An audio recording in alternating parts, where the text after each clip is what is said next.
Canada's residential schools, a troubling relic of the past, but front and center today in Alberta's legislature. The Premier must address the profoundly racist views of his speechwriter, who called the residential schools experience of Indigenous people a, quote, bogus genocide story. That speechwriter, Paul Bunner. The opposition wants him fired for an article he wrote in 2013.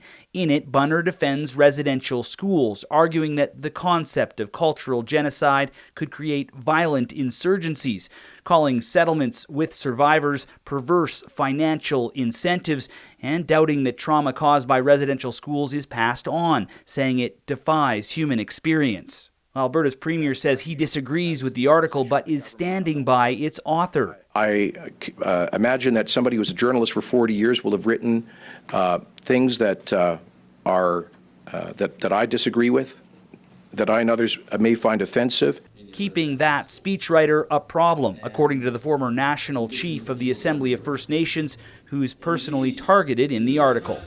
Am I disappointed? Of course.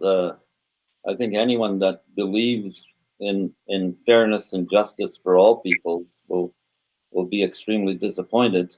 Well, this expert says the real problem is that the ideas expressed in the article reflect the feelings of thousands of Canadians. We're making essentially the suffering of Indigenous people a matter of debate, and that in itself is truly horrendous.